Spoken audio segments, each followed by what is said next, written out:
Hello friends, आप देख रहे हैं ड्रीम फ्लिक्स इंडिया और आज हम आपके लिए लाए हैं ZEE5 ओरिजिनल मूवी दरबान। कहानी शुरू करने से पहले एक रिक्वेस्ट, अगर आप हमारे चैनल पर पहली बार आए हैं तो हमारे चैनल को सब्सक्राइब करना मत भूलिए और बेल आइकन भी दबा दीजिए ताकि आपको हमारी हर वीडियो का नोटिफिकेशन मिलता रहे। तो चलिए शुरू करते हैं ZEE5 ओरिजिनल फिल्म दरबान। कहानी शुरू होती है झरिया धनबाद 1971 से। यह है नरेंद्र त्रिपाठी कोल माइंस के मालिक, उनकी पत्नी सुषमा और बेटा अनुकूल त्रिपाठी। रायचरण इसी घर में पला बड़ा है। न नरेन उसे नौकर समझता है और न वो नरेन बाबू को मालिक, और ये कहानी इसी रायचरण की है। ये 13 साल की उम्र से इसी घर में रहता है। बीवी का नाम है भूरी, जो गांव में रहती है। रायचरण की अपनी तो कोई औलाद नहीं, लेकिन अनुकूल को बचपन से रायचरण ने ही पाला है। वही उसका दोस्त, नौकर, भाई, गुरु सब कुछ है। वो इसके लिए अनु है और ये उसके लिए रायचू। भारत सरकार द्वारा कोयले का राष्ट्रीयकरण हो रहा है। सभी प्राइवेट कोल माइंस अब सरकार के अंडर आने वाली हैं। बदले में जो मुआवजा मिलेगा वो तो बस नाम का है। सभी प्राइवेट माइनर्स बर्बाद होने वाले हैं। घर पे दिवाली का माहौल है, पर नरेन का दिवाला निकल गया है। रायचरण की बहन की शादी है। ये अनुकूल को अपने साथ गांव ले जाता है। ये है रायचरण की बीवी भूरी और ये उसकी छोटी बहन।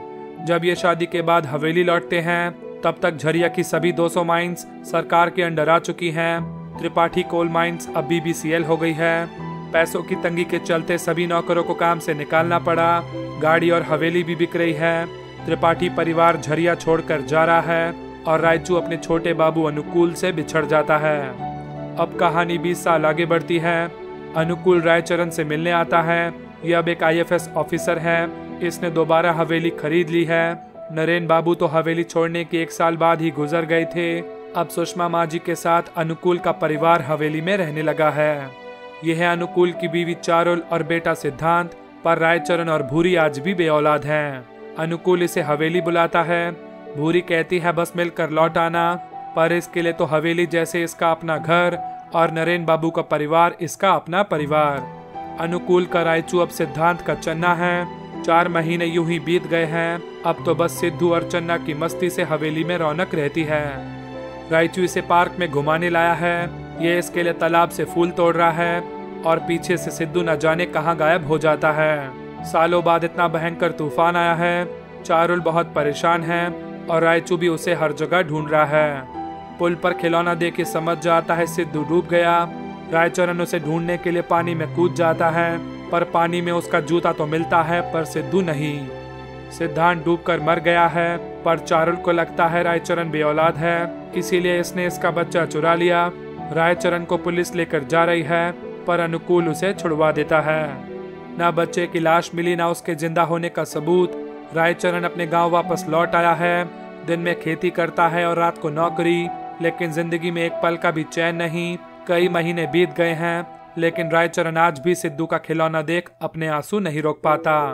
महीनों बीत गए और आखिरकार भूरी ने खुशखबरी सुनाई। वो माँ बनने वाली है, पर रायचरण कहता है हमें बच्चा नहीं चाहिए। दूसरे की औलाद छीनने वाले को इस खुशी का हक नहीं है। भूरी बेटे को जन्म देते ही मर गई। रायचरण फिर भी अपने बेटे को अपना नहीं पाया। 2 साल यूं ही बीत गए हैं और उसकी बहन ही इस बच्चे को पाल रही है।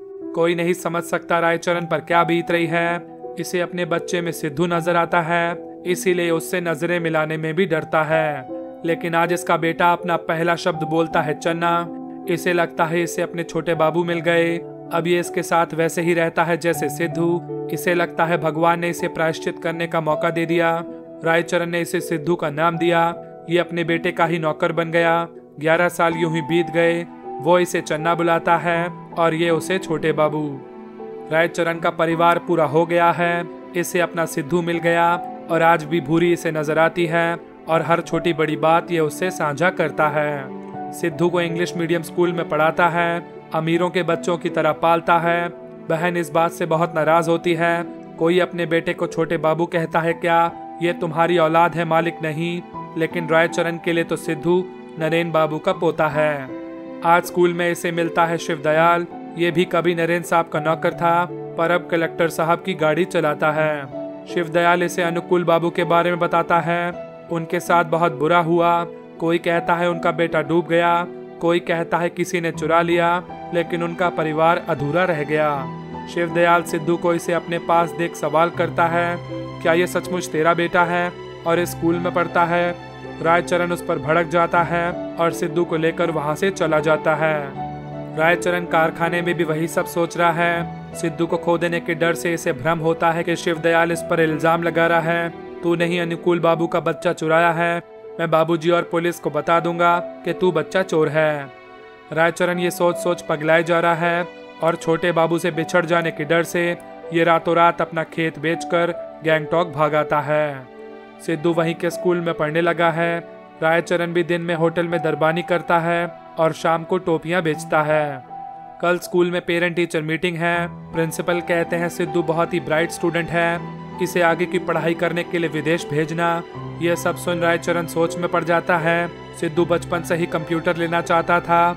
ये सिद्धू के लिए कंप्यूटर देखने शोरूम में जाता है और पीछे से सिद्धू गायब हो जाता है। ये इसे हर जगह ढूंढ रहा है। सिद्धू इसे मिल तो जाता है, पर इसे भ्रम होता है कि शिवदयाल इसे कह रहा है, आज छोटे बाबू की तरह ये भी तेरी लापरवाही से मारा जाता, इसलिए भगवान ने तुझे बेऔलाद रखा, तू बच्चा चोर है। यहाँ झरिया में अनुकूल और चारुल आज भी बेऔलाद हैं। सिद्धू की कमी से आज भी उनके परिवार में अधूरापन है।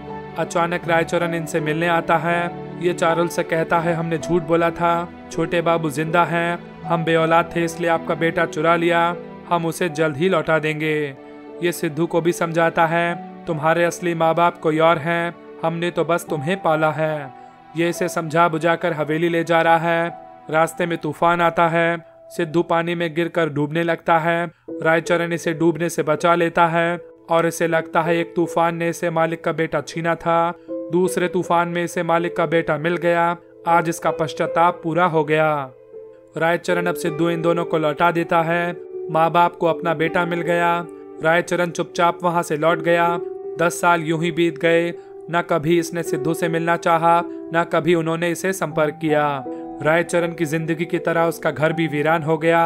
आज ये बनारस के आश्रम में दरबानी कर बच्चों की रखवाली करता है और रात में आज भी भूरी से बातें किया करता है। भूरी को लगता है एक दिन उसका बेटा उसे ढूंढते हुए रायचरण तक पहुंच जाएगा और आज कई साल बाद सिद्धू अपने चन्ना को ढूंढते हुए रायचरण के घर आता है। दी एंड। आपको ये कहानी कैसी लगी हमें कमेंट करके जरूर बताइएगा। वीडियो अच्छी लगी हो तो इसे लाइक कीजिएगा, इसका लिंक अपने दोस्तों के साथ शेयर कीजिएगा। अगर आप इस मूवी को पूरा देखना चाहते हैं तो Z5 पर देख सकते हैं। अगर आप हमसे किसी और मूवी की कहानी चाहते हैं तो कमेंट में लिखिए। हमारे चैनल को सब्सक्राइब करना मत भूलिए। मिलेंगे अगली वीडियो में एक नई फिल्मी कहानी के साथ। तब तक के लिए गुड बाय।